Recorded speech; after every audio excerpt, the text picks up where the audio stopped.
Right. For the majority of first semester, we've talked about derivatives. And so the final topic of first semester, which will lead us into what we're doing next semester, is antiderivatives. Now, if you know derivatives, you'll know antiderivatives. So hopefully we're pretty well versed on derivatives at this point. Now, the definition of antiderivative is this right here, that f of x is the antiderivative of lowercase f of x. If you take the derivative of capital F, and you get lower f.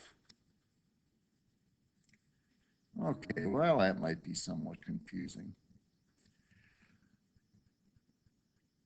In letter A here, it says find the most general antiderivative of each of the following. We want the antiderivative of sine of x.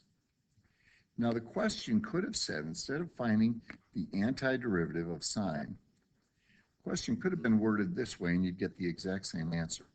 Sine is the derivative of what?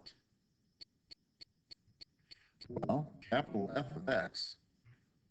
Sine is the derivative of, you may be tempted to say cosine of x. The derivative of cosine is negative sine, so we'd need negative cosine of x. Negative cosine of x is the antiderivative of sine because sine is the derivative of negative cosine. And so again, if you know derivatives, you know antiderivatives. Now it does say find the most general antiderivative. When they say find the most general, what that means is this. That if I take the derivative of this, I definitely do get sine of x, but are there more functions? That if I took the derivative of them, I would get sine of x. And sure enough, if I think about this, if I added any constant negative cosine of x and took the derivative of this function, I would get sine of x. So anytime you're asked for a general antiderivative, you will always have this plus some constant, plus c, tacked on. All right, let's go down to letter C before we go over to B. Now let's go over to B. All right, if we want to find the antiderivative of x to the x to the fifth, x to the third, whatever it might be, here's what we do. The antiderivative is going to be found. In derivatives, you always make the exponent one smaller. So for antiderivatives, what are you thinking? I think we're going to make the exponent one bigger. But to make this work out for in terms of the coefficient, what we have to do is we have to divide by that new exponent. So this is the antiderivative of x to the n, and generally, yeah, we got to say our plus c here. So if I tell you that f of x is x to the third, for example, what is the antiderivative? Well, let's see. I've got to make the exponent one bigger. I have to divide by that new exponent and then say plus c. And if I took the derivative of this guy, would I indeed get x to the third? And I think you could see that yes, you would. So bump the exponent up by one, but then divide by the new exponent.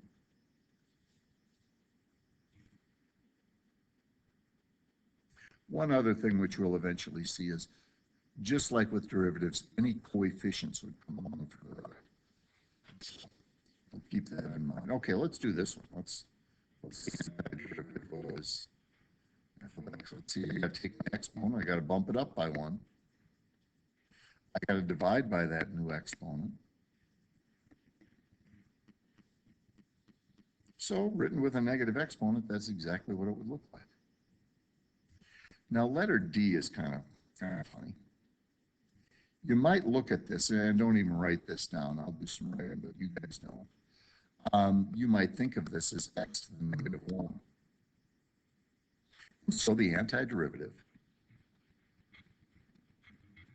would be x to the, let's bump it up by 1, and then let's divide by that thing. Well, you can see we got a whole big mess there. So that's not what we're going to do in this very one specific situation. What I'm going to ask myself is, what is this the derivative of? When you have a 1 over x, the antiderivative is natural log of x, because the derivative of natural log of x is 1 over x.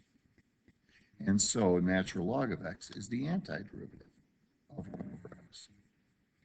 Let's not forget plus c. Antiderivative of 4. Well, 4 is the derivative of 4x is the antiderivative of 4, because 4 is the derivative of 4x. And just like we did with derivatives, it does help if we simplify. Something like this. How do you take the antiderivative of some fractional thing? You got a variable in the top, you got a variable in the bottom. What a pain that would be. Well, you know what? If I simplified this, it would just be square root of x, or x to the 1/2. And that's a pretty easy thing to find the antiderivative of. My antiderivative is going to be, let's see, let's bump the exponent up by 1. Let's divide by that new exponent. And then let's put plus c. Now, I would never divide by 3/8. What would I do instead?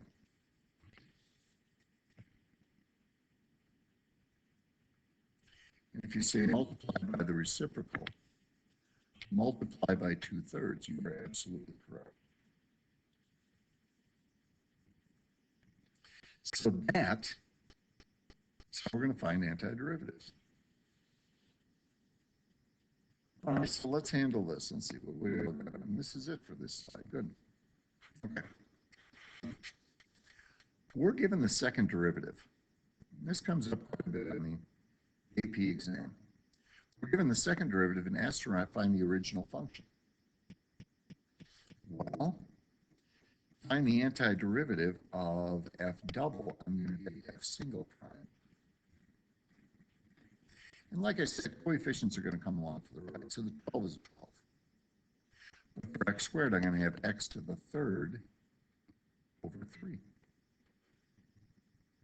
Plus 6 come along for the ride.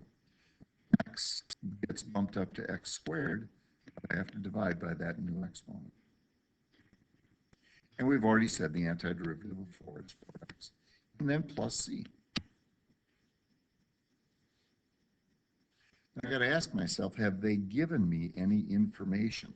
These things right here are known as initial conditions. And in the initial conditions, did they tell me anything about f prime of x? And the answer is no. So they didn't tell me anything about f primed. So I guess I'm going to just continue on. I'm going to find the antiderivative. The antiderivative of f prime of x is what we're looking for, f of x. Now you realize that this is a 4, correct? So that coefficient of 4 comes along to the right. I've got to take my x third, and the antiderivative of x to the 3rd is x to the 4th, but I have to divide by that new exponent. You realize that this coefficient is 3, and coefficients come along to the right. And the antiderivative of x squared, I've got to take that and bump the exponent up by 1, divide by the new exponent. 4 come along for the ride. I'm going to turn the x into an x to the 2nd, divide by that new exponent. Now c is some constant. I don't know what it is, but it's some constant. The antiderivative of any constant is the constant times x, because if I took the derivative of this term, wouldn't it just give me the c? right? So I've taken the antiderivative. I've got to remember that I've got to add another constant. Now, I don't want to confuse this by saying plus another c. This is going to be some constant called d, just to show that there's a difference between this constant and the letter c that I've used before. And again, I ask myself, is there any way to find c or d given these initial conditions? Well, there is. Now, f of x is equal to x to the fourth plus x to the third minus 2x squared plus cx plus d, and I am told that f of 0 is equal to, well, maybe I'll put it over here, is equal to 4. Does that allow me to figure out what c is or what d is? Well,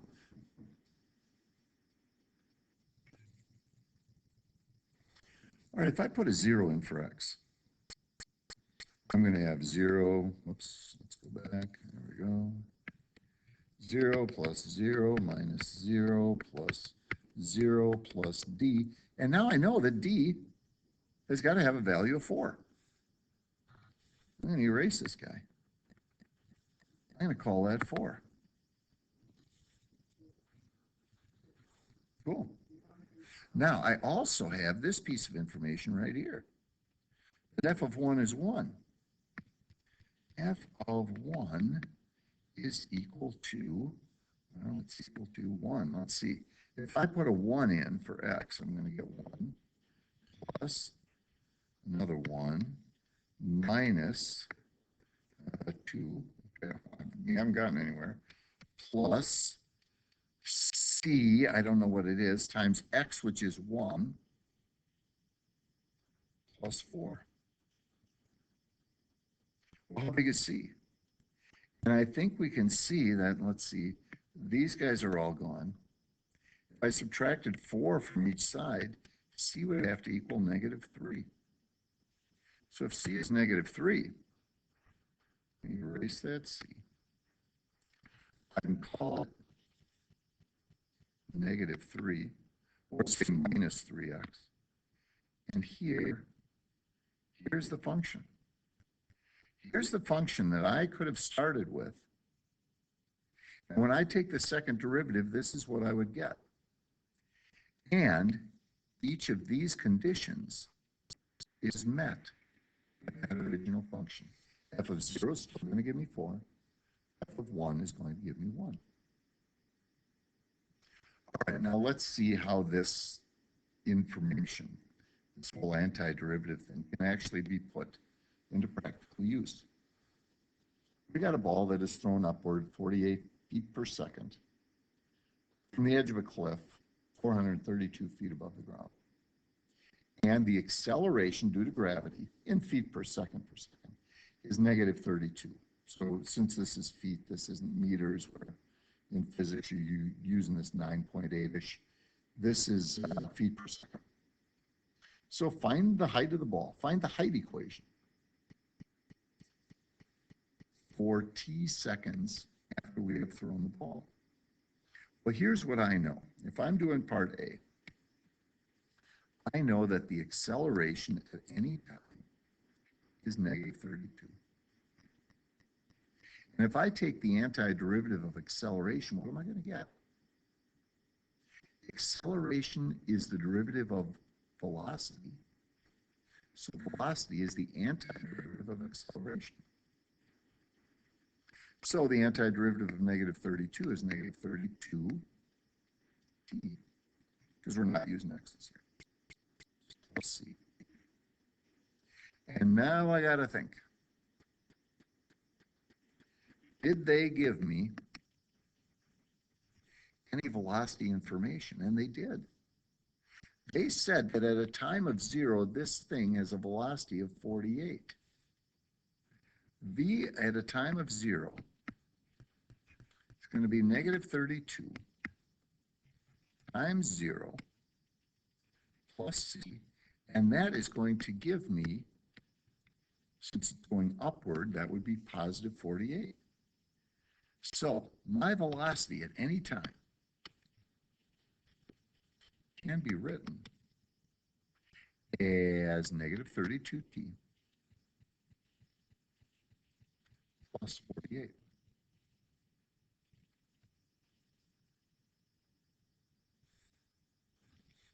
Now I'm not done, because I've got to come up with the height equation. And the height, or position, is the antiderivative of velocity, because velocity is the derivative of position. So let's take the antiderivative of what we've got over here in blue. The antiderivative of negative 32t is negative 32. T, got to bump it up by 1, divided by the new exponent. Plus, the antiderivative of 48 is 48t.